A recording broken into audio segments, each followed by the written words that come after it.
Hello everyone, watch this review here with a look at the Tron Legacy, I guess the Kevin Flynn light cycle, brought to us by the good folks at Spin Master, who previously did the Avatar, the Last Airbender movie line. Yeah, this does look quite a bit better than some of the other stuff that company's done though. Now I still haven't seen the movie, but when I saw this on clearance I just had to have one. You see how the design's kind of neat, and I think that's what most of us kind of remember from Tron back in like the day or whatever. It's just like the two motorcycles just going around doing light motorcycle-y things. Just a bunch of information on the other figures in line, which I didn't pick up, and you won't see reviewed on this channel probably as a result. Packaging wise, it's kind of neat, so you have a sort of really open box here and everything, and then you have this little try me button. Ooh, it lights up. More on that a bit later, but let's get it out of pack. Even says lights up right there. As you'll no doubt observe, there is a lot of wasted space in this box. Here's where the stuff came up. I imagine they probably do this just for like the whole value factor. It's a big box, ergo that this thing must be better than it really is, or must be larger or something. I don't know, it's a psychological thing, but we have this little instruction manual on how to use it's actually a pretty big instruction manual for something I assume would be largely self-explanatory. But yeah. Now, if you couldn't read that right then, just flip your monitor upside down and you'll be good to go. As for the bike itself, it's kind of weird, but there are a lot of sort of weird defects on these. I just said weird twice. But specifically just the placement of this little sticker here, and how they did the button, which is kind of silly. And by the way, there was a 3 3/4 inch line for this, and there was also their 6-inch line. Then they also had little static figures that were about 2 inches tall in action-y poses, all of which I passed on. They were on clearance as well, but I mean, none of it really looked all that great. And they all had just normal hinged hips and stuff.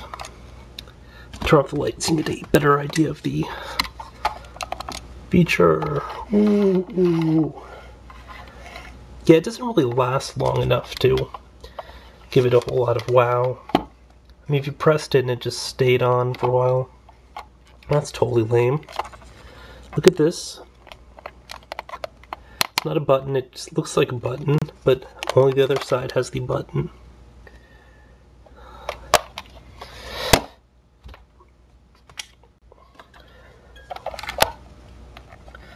But apparently the thing just flips up and, you can fit your rider in here. Not a comfortable fit either, I would imagine, but let's just toss Iron Man in here. Because, characters who can fly totally need to use bikes from time to time. If we've learned anything from the Dragon Ball Z commercials. You know the ones I'm talking about? Yeah, he's not a good fit, but that's approximately sort of the pose that it'd be in, I imagine. Something like that. And you just flip down, and with a smaller figure, probably wouldn't be either the figure or bike. And it's really simple design. Kind of neat accessory. I imagine it would scale more with like G.I. Joes and stuff, and smaller figures from, it's kind of weird that they call it the 3 3/4 inch line, whereas there's like all the variants in it. Especially because Hasbro puts out the Marvel Universe line, puts out the G.I. Joes, and it puts out the Star Wars stuff, and yet they're all just a little bit different in terms of height. Actually, Luke would probably be a better fit. So I mean, just in terms of like interbranding, because I imagine that they probably started to push for these smaller scales just so they'd be in line with the G.I. Joes, but it's kind of weird that they never actually bother getting the heights to be approximately the same. So yeah, he comes kind of close. It's just need to bend the knees here.